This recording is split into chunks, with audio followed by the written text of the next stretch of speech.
I'm Bable Jonathan, and this is the 6 p.m. primetime newscast on Equinox Television, live from our headquarters in Cameroon's economic capital, Douala.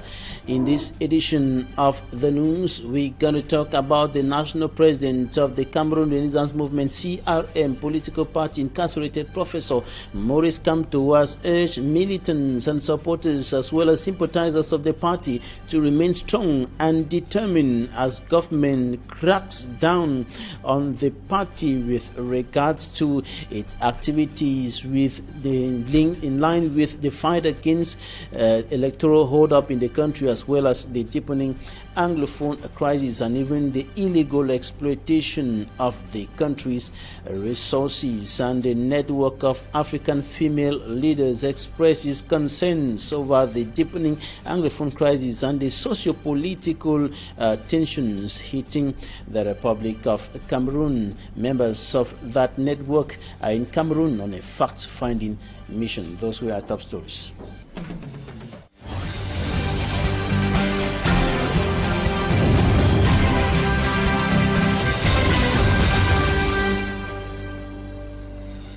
Incarcerated national president of the Cameroon Renaissance Movement, CRM political party, Professor Maurice Kamto, writes to militant sympathizers and supporters of the party from his Kondingi maximum security prison in the nation's political capital, Yaoundé, urging them to remain firm and determined to achieve their results, that is, putting an end to electoral hold-up and, of course, the deepening socio-political and security crisis hitting the northwest and southwest regions of the country, and also the illegal and unlawful exploitation of the country's resources by a clique of individuals. This information is contained in a letter written by the political leader who is being detained in the nation's capital, Yaoundé, and we have details on this with Smart Jikangebre. Since his arrest on January 28, 2019 in Douala, after a peaceful protest march in some parts of Cameroon, Cameroon Renaissance Movement CRM party's president, Professor Maurice Kamto, writes to his followers from the Yaoundé principal prison.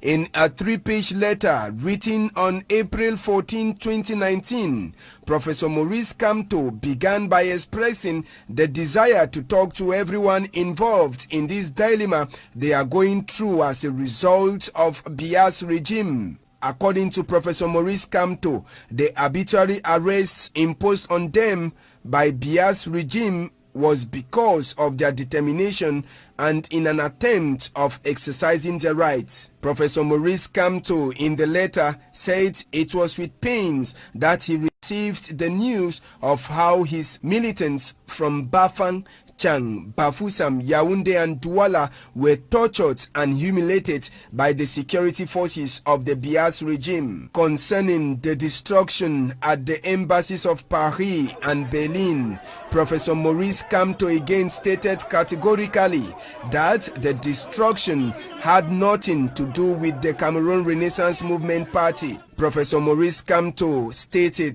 that through his lawyers he has sent a message to the President of the Republic, Mr. Paul Biya, about his desire for them to meet and talk on the October 7, 2018 presidential elections. Apart from that, the letter of Professor Maurice Kamto also talked about the Anglophone crisis, where he suggested his own ideas on how to put to an end the crisis in the northwest and southwest regions. Professor Maurice Kamto brought forth 4 different points on how the crisis in the northwest and southwest region could be resolved. The putting in place of a disarmament, demobilization and reintegration committee to be created for a ceasefire to be achieved. He also asked for the liberation of all of those imprisoned.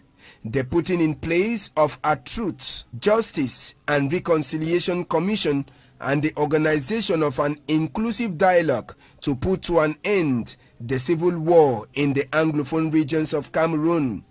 Professor Maurice Kamto, however, told his militants to remain peaceful, as if courthouses in Cameroon decide to rule otherwise, the case will be judged at the international level.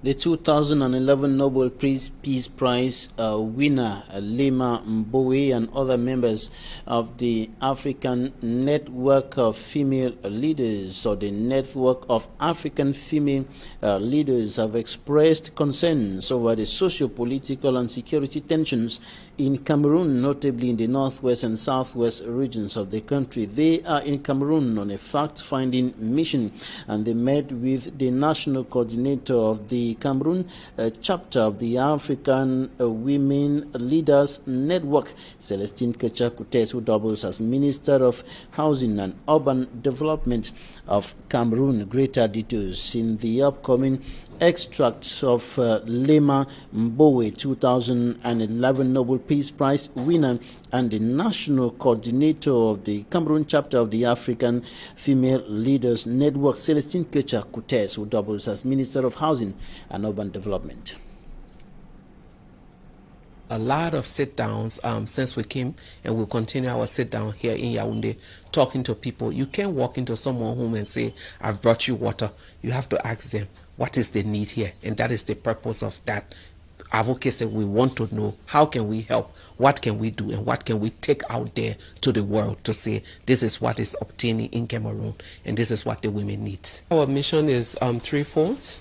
One is a solidarity mission to our fellow sister, Madam Minister, who is the national coordinator of the African Women's Leaders Network Cameroon chapter. So it's basically coming to see how her national network is going on. They are preparing to launch it, what is happening, and how we can be of support to her.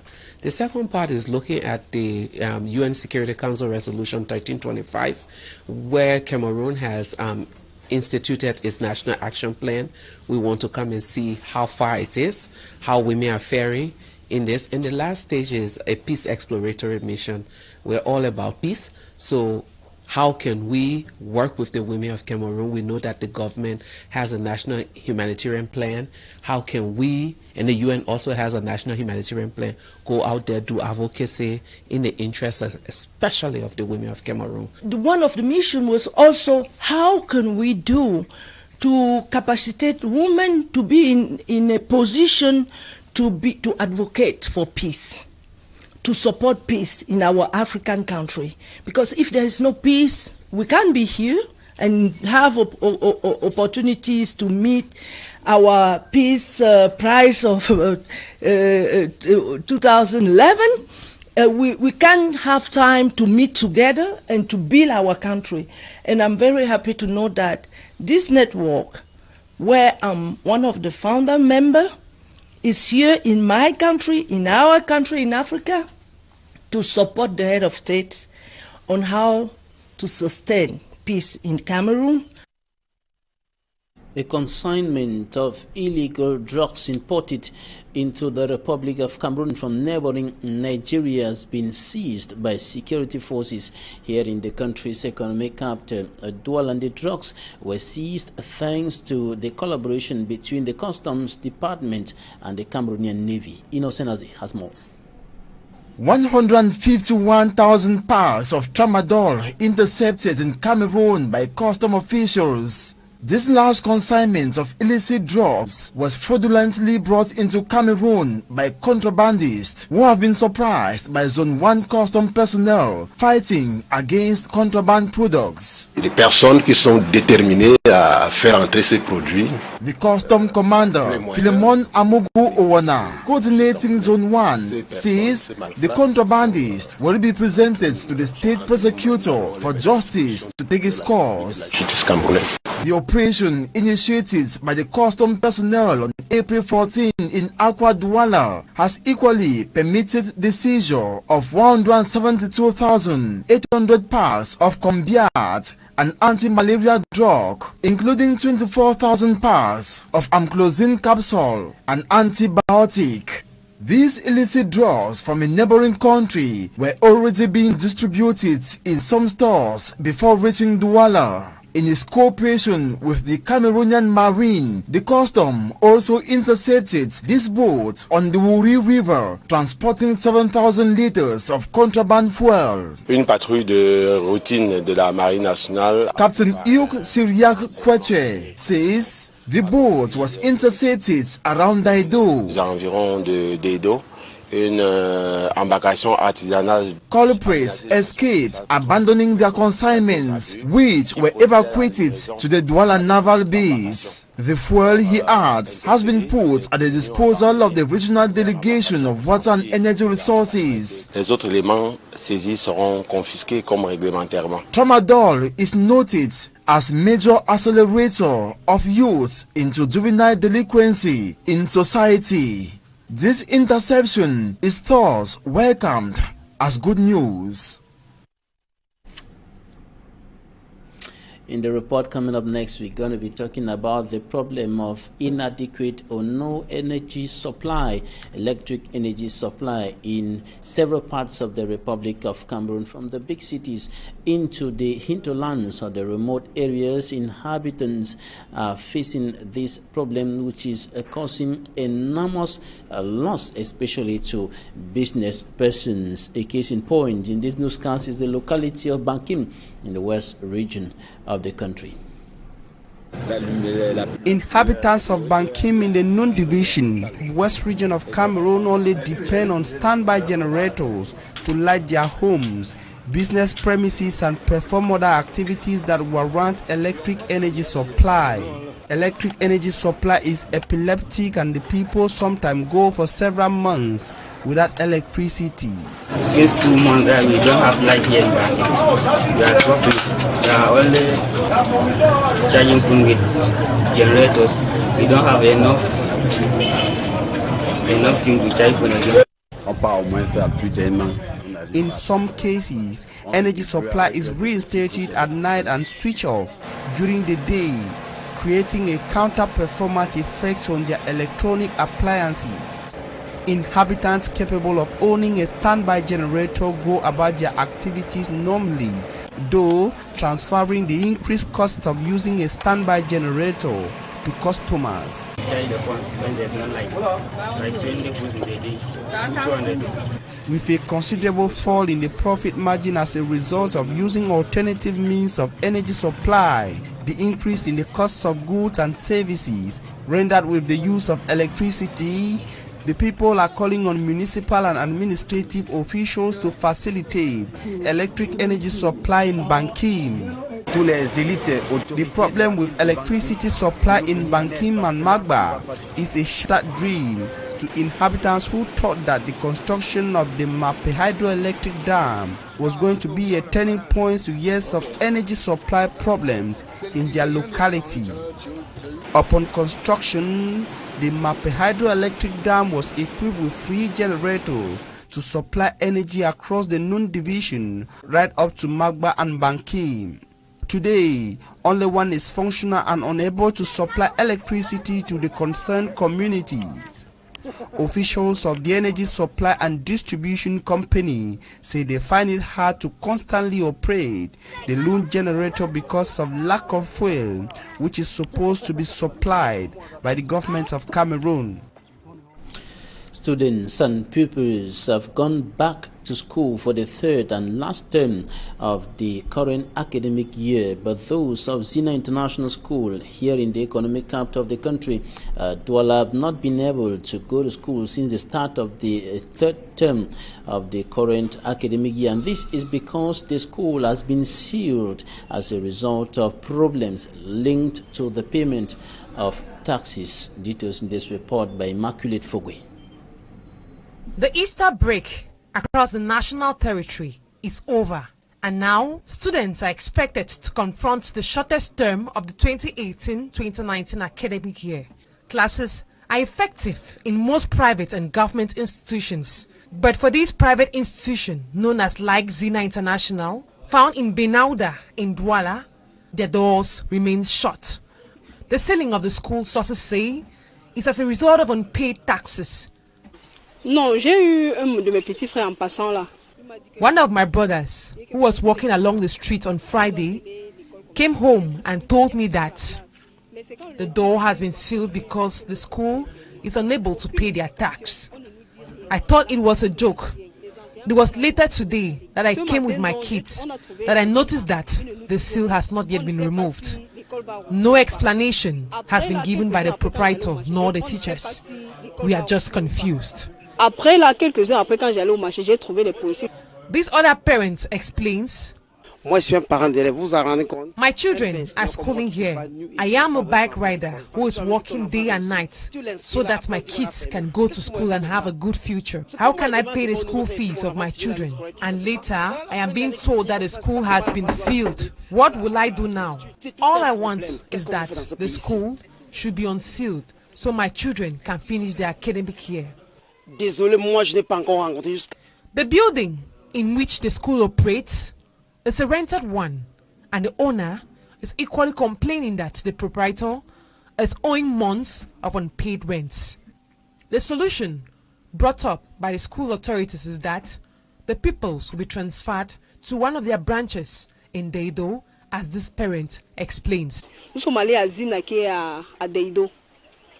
We have been asked to bring our kids in front of the school and that a bus will come pick them up at 9 a.m. and take them to Zina International, a branch located in Deido.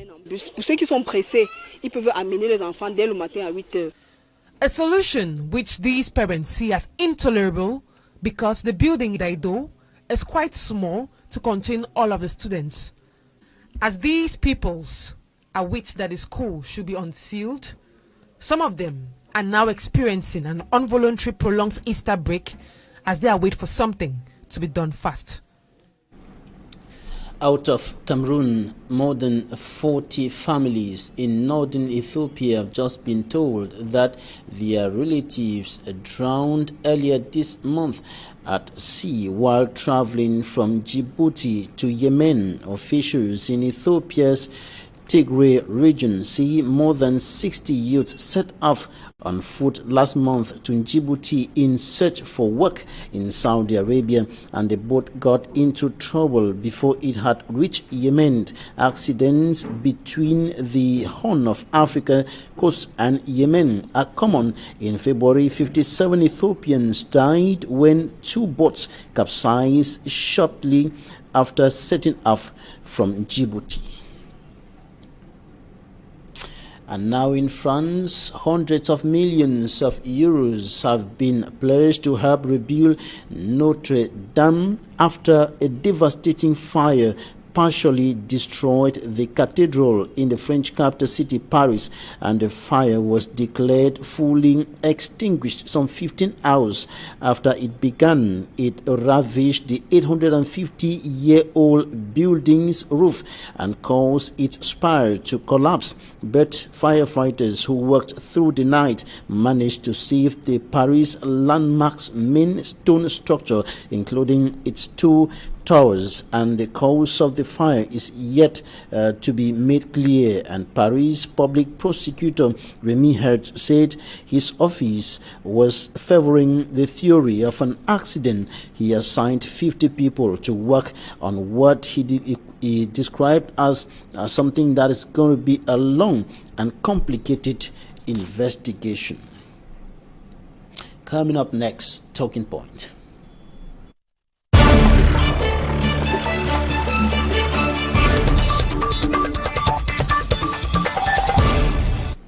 Thanks, ladies and gentlemen, for joining us in Talking Point. Cyber attacks are growing in prominence every day around the world, and going from influencing major elections to crippling businesses overnight. And the role cyber warfare plays in our daily lives cannot be underestimated. We're going to be talking about this in the second part of this edition of the Primetime News, and we are receiving an expert in cyber criminality. Christian Yotachumi is coming all the way from London. You're welcome.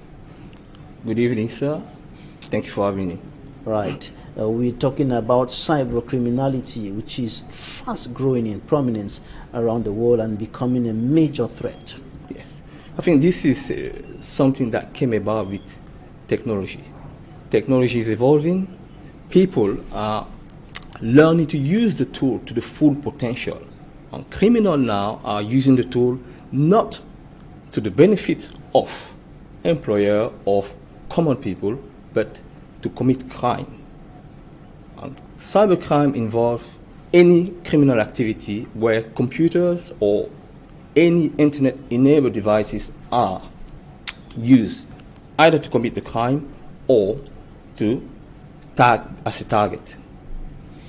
And I read something, a billionaire investor, Warren Buffett, who claims that cyber threats are the biggest threat to mankind today, and that they are bigger than threats from even nuclear weapons. It's a major, cyber, people don't realize how big the threat is. Cybersecurity, for example, is not well taught in the context of Africa. When you look at Europe and the world, for example, we're now moving to a step where we're talking about the new GDPR, the General Data Protection Regulations, where data is power. And how do people collect data to commit crime? They collect data and they commit crime. And how do people collect data? We have all those applications, Facebook, WhatsApp, and when you use those applications, you are actually selling your data to a third-party company. And those companies, when they receive your data, they have a data storage. You just need somebody who knows how to use the tool to collect those data. And how do they do that? It's very simple. There are various technology here. There are a lot of applications that are being used at the moment to hack into data. What are some of the major forms in which cyber criminality is manifesting? I read something about personal cyber information hacked, identity theft, and so on. Yeah, in the most practical way, for example, for the common people who are actually sitting on the street, you have a mobile phone? Yes, I do, of course. Okay, if you do have a mobile phone, you might probably have a Facebook account. Yes. You don't know that all your data are in your Facebook account.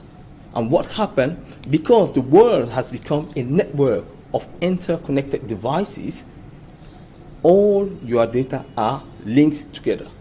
A hacker just needs to access your Facebook account, and he will get you of your PIN number, which is your bank code. He will get use of your postcode. He will take your address, and all this he can use them to commit crime and access your bank account, access your financial information. And what is more common in Africa here are the money transfer, for example. It's a massive business. And this is where criminals sit and target third world country, because they don't have enough security in place to protect the data. Cybersecurity is not taught. When you look at the context here in Africa and the context in Europe, where cybersecurity is now taught as a subject in the curriculum. So the technology is actually driven by education. Every time that a tool is discovered, we have to find a way to scale people in order to use the tool to the benefit of the country. But since it's not taught, that simply means that many of the persons who are either managing businesses or simple people who are just using the internet and so on are not prepared to handle crimes that are being committed on the cyber against them, on the internet against them. They are not prepared, and they don't even know that crime are being committed. I was talking to someone a few days back when he was looking at his account. He said, well, I went to the bank, I couldn't see the money in my account. Well, out of curiosity, I said, well, how do you normally check your account? Oh, well, I have everything on my mobile phone. I said, well, that's the first place. How could you keep all your data? Is your mobile phone secure? How do you protect your mobile phone? And now, because they don't know, the government has to step in to train people and skill young out there about cyber criminality and cyber security. The curriculum has to be adjusted to fit in to this technology. And there are millions and even billions and even trillions of francs CFA that are lost as a result of crimes that are committed on the internet. Yes. Well, if you take the example of, I was reading a report, for example, in Ivory Coast. People might not be aware of what happened a few years back in Africa, where the money transfer, the main money transfer website was hacked into, and billions were lost. In Africa now, very few people have in place regulation and skill set to deal with cybersecurity threats. When you look at currency, cryptocurrency, for example, cryptocurrency is the new way, it's a new fashion. Everything is moving into digital. The economy is moving to digital. I don't need to come and see you now to give you money. I just need to call you or log onto my laptop or my digital device to access my information. When I access my information, what do I know about those information? How do I know that anybody else does not have access to those information? Is the government putting in place structure that will educate common citizens about data breach, data protection? Are there any data protection regulation in place in the country? That's the question. If I ask you, for example, do you know anything about data protection, data regulation? What is in place? How do we protect our data? Is there any data manager? Is there any structure in place to use the data and protect the data? And because of the absence of that protection, there is a significant number of documents that are leaked on the internet. For example, in 2019 alone, that this year, January 2019 alone, 1.76 billion records were leaked on the internet. Yes. Well, it comes down, it boils down to the fact that these people are not aware. The education, something has to be, the government has to put in place a structure where people are trained and skilled about data security and data criminality, cyber criminality. We don't know what it is and how those data are being leaked. Now, there are very hypothetical scenario where I can think of where how can data be leaked. You know, people, for example, they log into their computer, they don't protect their password. You have an institution, for example, where there's no data regulation protection in place. There's no system in place as data regulation. This is what we'll do if I was called in, for example, to look at how data are being leaked into an institution. I will not shoot the communicator. No.